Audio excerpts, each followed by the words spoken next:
그러니까 이 차이만 가지고서는 상대를 압도할 수 없다. 그 다음에 이거는 뭐 고민할 필요 없어요. 그냥 바로 사업하세요. 그리고 저 찾아오시면 제가 투자해 드립니다. 누가 봐도 대박인 아이템이 좋은 아이템일까요? 절대 아닙니다.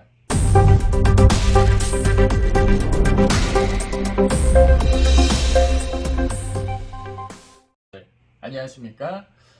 네, 모두의 도수치료의 안대표입니다. 오늘은 물리치료사를 위한 창업 특강 제3강인데요. 오늘도 마찬가지 아이템에 대해서 이야기를 조금 더 보충해 드리려고 합니다. 사실 이게 굉장히 중요한 부분이거든요. 근데 아이템 뭐 이렇게 하고 그냥 설렁설렁 들으세요. 일단은 조금 경계해야 되는 것 중에 하나는 되게 비슷한 어떤 전문직 한 가지 공부를 많이 해서 전문가가 된 사람들이 범하는 쉬운 오류입니다. 마치 내가 그냥 내용을 이해하면은 나 그거 알아 라고 생각해 버리시는 거죠. 실전에 접목해보고 그게 어떤 의미를 갖는지 완벽한 정보가 아님에도 불구하고 마치 다 알고 있다라고 생각을 해요. 자, 우리 되게 웃긴 것 중에 의사 선생님들 중에서 도수치료 직접 해보신 분 한 분도 거의 안 계시잖아요. 근데 마치 도수치료 다 알고 있다라고 생각하시는데 그분들 도수치료 모릅니다. 네. 자, 마찬가지로 여러분들도 사업을 해보신 적이 없기 때문에 제가 이렇게 말한 것들을 여러분들이 이해를 했다라고 하지만은 여러분들 기준에서만 이해를 하고 계신다는 거 요거 하나 주의하셔야 돼요. 그래서 주변 분들이나 아니면 뭐 메일이나 이렇게 연락 주시면은 제가 꼭 답변을 드리도록 하겠습니다. 자, 그래서 오늘은 저번 시간에 이어서 아이템을 설정할 때 중요한 것들, 이 레슨의 실력, 그러니까 내가 치료를 얼마큼 잘하는지에 대해서 한번 좀 고민을 해야 되는데, 자, 어제 저번 강의에서 말씀드렸듯이 사실 이게 완전히 탁월하면은 이런 탁월하게 튼튼한 압도적인 어떤 나의 능력, 치료 능력을 가지고 있다라면은 뭐 다 필요 없습니다. 무조건 대박 성공입니다. 예. 근데 그렇지 않고 보통 일반적으로 물리치료사들이 한 70점 정도 한다면은 나는 한 80점 해. 난 한 90점 해. 이 정도 차이는 위험하다라는 거죠. 예. 요 밑에서 나오셨던 것처럼 이 솔루션간, 저번 강의에서 나왔죠. 이런 어떤 치료 스킬의 차이가 0과 100의 차이가 항상 아니라는 거예요. 예. 한 70 하시는 분들도 있을 거고요. 내가 정말 잘한다라고 생각하면 한 80, 90이에요. 그럼 한 10%, 20% 차이 나는 거잖아요. 예. 그러니까 이 차이만 가지고서는 상대를 압도할 수 없다. 근데 만약에 다른 사람이 70 할 수 있는데 나는 뭐 한 200 정도의 효과를 같은 시간에 만들어낸다 하면 이거는 뭐 고민할 필요 없어요. 그냥 바로 사업하세요. 그리고 저 찾아오시면 제가 투자해 드립니다. 네. 자, 근데 이런 상황에 계신 분이 없다라는 거 다 알고 계실 거예요. 그렇기 때문에 이 솔루션 간의 차이에서 치료 실력에 대해서 냉정하게 한번 점검을 해 두셔야 됩니다. 또 한 가지, 우리 센터에 와서 등록을 하기 전에는 나한테 치료를 직접 받아보지 못하잖아요. 그러니까 레슨 실력이 좋은지 안 좋은지는 등록을 하고 난 다음에 알 수 있어요. 물론 우리가 체험 레슨을 통해서나 어떤 이런 것들을 통해 마케팅을 통해서 한 번에 경험을 시켜줄 수는 있겠지만 그 한 번의 치료나 뭐 이런 것들 때문에 뭐 등록을 하고 안 하고 이런 게 확 갈리진 않습니다. 꼭 그렇기 때문에 우리 실력에 대한 어떤 의존성은 잠깐 줄여주셔야지 될 것 같고요. 자, 이제 아이템, 내가 무언가를 이제 새로운 아이템이나 나의 공략 포인트를 찾아야 된다 그랬잖아요. 그래서 굉장히 문제 해결에 대한 고민인데, 이 문제 해결할 때 꼭 생각해야 되는 개념 중에 하나가 보편성과 차별성이에요. 뭔가 특별해져야 되니까는 이렇게 막 넘어가요. 예. 넘어가시다 보니까는 이게 타겟이 좁아지는 게 돼요. 할 수 있는. 그 보편적으로 이만한 시장을 공략할 수 있는 아이템이 있는가 하면은 어떤 특별한, 요만한 스페시픽한 무엇인가를 찌를 수 있는 아이템이 되는데요. 차별성이 높다라는 것은 이렇게 찌를 수 있는 곳이 좁아진다라는 것도 생각을 하셔야 돼요. 아시겠죠? 그 대신에 장점도 있습니다. 이런 보편적인 건 아무래도 경쟁 상대가 많아지게 됩니다. 경쟁 상대가 많아지기 때문에 당연히 가격이 떨어지게 되고요. 차별성엔 경쟁 상대가 없습니다. 시장이 작은 대신에 그 대신에 가격을 높일 수 있습니다. 그러니까 내가 어떤 아이템이나 어떤 시장, 어떤 타겟을 고민하느냐에 따라서 변화된다라는 것이죠. 자, 그러면 이 장과 단 중에서 나는 어느 정도의 시장으로 가고 있는지 정확히 파악하는 아이템 설정 여러분들 중요하실 것 같고요.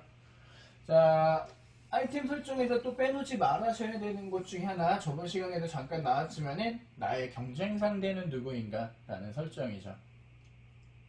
저는 당당히 얘기하고 저희 처음에 센터 할 때 나의 경쟁 상대는 이 평택, 이 동네에 있는 정형외과다 라고 생각하면서 일을 시작했죠. 호기롭게. 물론 아무도 인정 안 하는 사람도 있지만은 저는 저 나름대로 거기서 전략을 취했었고요. 그게 잘 먹혔던 얘기고요. 물론 지금까지 잘 이어지고 있습니다. 그래서 나의 경쟁 상대가 누군지를 쫙 리스트업 해보셔야 돼요. 내가 하는 어떤 아이템 문제, 내가 해결하고자 하는 문제를 잡았으면 그 문제를 해결할 수 있는 사람들 혹은 기관들, 센터가 어디에 포진해 있는지를 찾아내셔야지 됩니다. 자, 한 번 더 아이템 설정할 때 나의 기준에서 자꾸 생각하시면 안 됩니다. 근데 뭐 사업이라는 건 어쨌든 결국 내가 하고 싶은 거 해보려고 하는 게 사업이긴 한데요. 근데 막상 사업도 똑같습니다. 하다 보면 내 맘대로 다 안 됩니다. 예. 이게 되게 아이러니하더라고요. 자, 그래서 내가 하고 싶어서 하는 거지만은 나를 이용하는 사용자에 대한 완벽한 이해를 하시는 것이 굉장히 중요한 포인트가 되십니다. 자, 다음으로 보실 것은 비전과 미션입니다. 아이템 설정에서도 내가 어떤 비전을 꿈꾸고 가느냐에 따라서 틀려요. 내가 목표라는 바가 한 달에 1,000만이다. 쉽습니다. 네, 이렇게 가면 뭐 크게 고민할 거 없어요. 월 1,000만 원 정도는 사업으로 땡기는 거 우리 물리치료사 선생님이고 하시면은 얼마든지 가능한 금액이죠. 근데 아니다, 나는 월에 5천이다. 아니다, 나는 월에 1억 정도는 하고 싶다. 물론 기간이 훨씬 더 많이 필요하겠죠. 1,000만 원 달성을 위해서 세팅하고 달려가시는 분 하고요. 5천을 목표로 달려가시는 분, 1억을 목표로 해서 달려가시는 분의 전략과 스텝, 그리고 아이템 설정, 잡아야 되는 문제, 이런 것들이 다 차이가 나게 돼 있어요. 그러니까 나는 어떤 포인트로 어떤 걸 가지고 가느냐. 그리고 초기 가설이 분명히 배신할 수도 있습니다. 내가 이런 문제 잡고 이렇게 하시면은, 네, 만약에 그게 아니면 어떡하지? 라는 B 플랜, C 플랜, 도 한번 생각해 보시는데요. 이런 것들을 B 플랜, C 플랜에 대해서 문제를 좀 잡아 놓으시면은 나중에 하다가 안 되면은 이쪽으로 피봇할 수 있는, 네, 어떤 그런 가능성이, 타이밍 램을 잘 볼 수 있고요. 반대로 조금 더 파봐야지 되는데 너무 섣부르게 피봇을 하는 단점이 될 수도 있습니다. 아시겠죠? 그래도 이 부분에 대해서 정확히 개념 정리하고 아이템에 대해서, 문제에 대해서 고민들 하시기 바라겠고요. 자, 마지막입니다. 우리 이 마지막으로 봤을 때 우리 아이템을 설정할 때에 고려할 점이에요. 네. 자, 아이템을 설정할 때 우선은 누가 봐도 대박인 아이템이 좋은 아이템일까요? 절대 아닙니다. 네. 자, 누가 봐도 좋은 아이템이면은 누군가 따라옵니다. 무조건 경쟁 상대가 붙는 거여서 누가 봐도 좋은 아이템으로 좋은 문제 잡는 게 무조건 좋진 않아요. 그리고 타겟이 너무 좁은 거. 아까 말씀드렸죠. 너무 스페셜해서 타겟을 좁혀버리면은 요것도 어렵고요. 혹여나 이렇게 타겟이 좁은데 경쟁 상대가 붙었다? 완전 망합니다. 근데 그 사람이 잡은 거야? 진짜 망합니다. 아시겠죠? 자, 그리고 내가 할 수 있어서 하는 아이디어예요. 내가 잘하니까는. 내가 그것만 할 수 있으니까 그걸 하겠다? 그러니까는 시장이 어떻던 저렇던 그냥 나는 내가 잘하는 거 할 거야 라고 하시는 분들 되게 많거든요. 근데 그게 아니면은 차라리 공부를 몇 달 더 하는 게 훨씬 더 유리합니다. 내가 뭐 예를 들어서 아메리카노에 나는 달인이야 해서 아메리카노를 파는 커피숍을 차린다? 너무 많잖아요. 그러느니 차라리 새로운 커피를 만들 수 있는 어떤 스페셜한 기술을 갖고 창업을 하라는 거죠. 이해되셨나요? 자, 그래서 내가 할 수 있기 때문에 하는 아이디어, 내가 이것밖에 할 줄 아는 게 없어서 라고 생각하시지 마시고, 이렇다라면 조금 더 찾아보시는 것도 답이 되실 수 있습니다. 그리고 전혀 근거가 없는데 나만의 상상으로 만든 아이템들 있고요.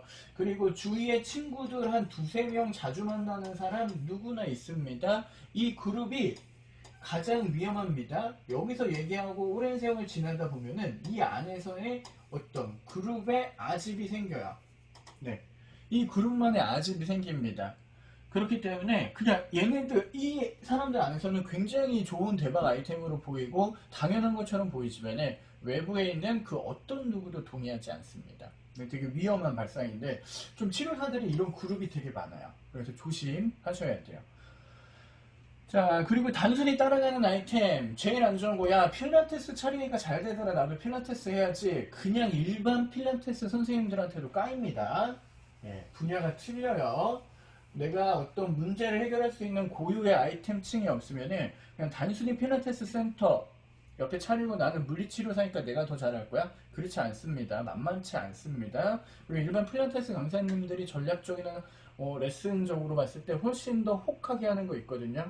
네, 주의하셔야지 되고요. 그래서 그냥 따라가면 안 돼요. 무작정. 네. 헬스장, PT샵 잘 되니까 물리치료사인데 조금 배워서 갑자기 그냥 간다? 이런 거 안 됩니다. 네. 그리고 극심한 경쟁에 뛰어드는 아이템, 네, 안 좋죠. 내가 아이템을 설정을 하는데 이게 경쟁에 뛰어드는 건지, 네. 이런 것들 되게 애매합니다. 그리고 마지막, 한마디로 정의하기 어려운 아이템에도 굉장히 주의 필요하세요. 한마디로 딱 정의할 수 없는데 나도 내 아이템이 뭔지 몰라. 설명을 못하겠어. 근데 이거 할 거야 라고 하는 거.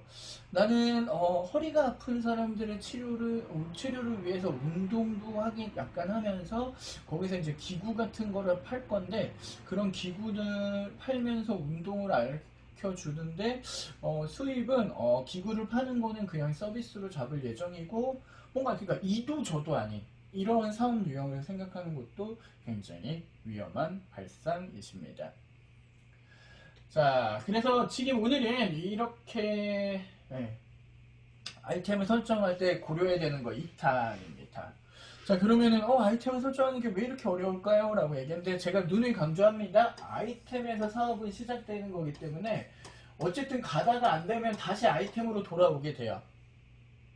이해되시나요? 사업이 가다가 안 되면 아이템으로 돌아오는데 시작하기 전에 이거를 튼튼하게 잡아 놓으라는 거죠. 아시겠죠? 자, 그러면 오늘 강의 이렇게 마치도록 하겠습니다. 시청해주셔서 감사합니다. 다음 강의 때 뵐게요.